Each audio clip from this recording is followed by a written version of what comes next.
tentang semangat belajar, sebenarnya kalau dalam bahasa psikologi kita tuh lagi ngomongin tentang konsep motivasi. Jadi di video ini gue bakal ngebahas tentang gimana sih caranya biar lo bisa semangat atau termotivasi untuk belajar. Sebelumnya, gue mau jelasin dulu sebuah teori. Jadi menurut salah satu filsuf yang teorinya udah cukup tua, motivasi tindakan saat kita hidup itu sebenarnya cuma ada dua. Nah, dua motivasi ini adalah motivasi yang mendasari semua tindakan kita. Ya, semua perilaku kita. Mulai dari tingkah laku yang simple, kayak misalnya ngegerakin tangan doang, makan, dan minum, sampai ke perilaku kompleks, kayak misalnya belajar atau bekerja. Terus, dua jenis motivasinya apa aja sih? Nah, motivasi yang pertama adalah kita melakukan sesuatu untuk menghindari penderitaan. Sedangkan jenis motivasi yang kedua adalah kita melakukan sesuatu untuk mendapatkan kebahagiaan. Kita tuh melakukan sesuatu cuman karena dua alasan tersebut, berdasarkan teori tersebut.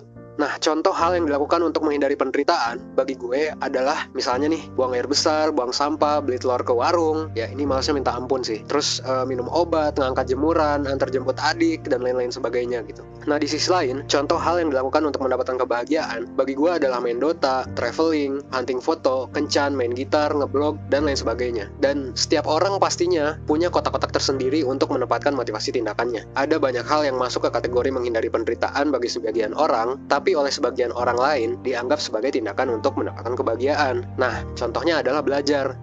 Ada orang yang belajar untuk menghindari penderitaan, dan ada juga orang yang belajar untuk mendapatkan kebahagiaan. Ada orang yang belajar karena rasa ingin tahu tentang dunia. Ada juga orang yang belajar karena passion akan suatu ilmu tersebut. Dan ada juga yang belajar karena ingin having fun, ya karena menurut mereka belajar itu menyenangkan. Tapi ada juga yang belajar karena terpaksa, karena disuruh orang tua, karena obsesi akan PTN tertentu, atau karena membutuhkan pengakuan orang lain.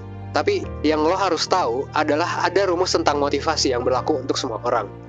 Tindakan yang dilakukan atas motivasi untuk mendapatkan kebahagiaan itu selalu ngasih kepuasan yang lebih dibandingkan tindakan yang dilakukan atas motivasi menghindari penderitaan. Kalau lo gak semangat belajar, mungkin buat lo, belajar adalah menghindari penderitaan. Lo sendiri yang dengan sadar menempatkan belajar dalam kotak itu, dan memandang belajar adalah sesuatu yang melelahkan, membosankan, dan harus diselesaikan. Itulah kenapa lo gak bahagia melakukannya. Karena mungkin aja lo belajar untuk menghindari penderitaan, bukan untuk mendapatkan kebahagiaan. Ini juga lah yang membedakan motivasi menghindari penderitaan dan mendapatkan kebahagiaan. Kalau lo belajar untuk menghindari penderitaan, ya lo menganggap bahwa lo harus belajar. Sedangkan kalau lo belajar untuk mendapatkan kebahagiaan, ya lo belajar karena lo mau belajar gitu, bukan karena harus. Dan perbedaan simpel ini antara mau dan harus tentu ngaruh banget. Akan lebih keren ketika lo belajar karena emang lo mau daripada lo harus. Karena lo gak kepaksa untuk belajar, karena itu kemauan dari diri lo sendiri. Mungkin ini alasan yang bikin lo jadi gak ikhlas, dan lo pun akhirnya capek, lalu belajar lo jadi gak efektif.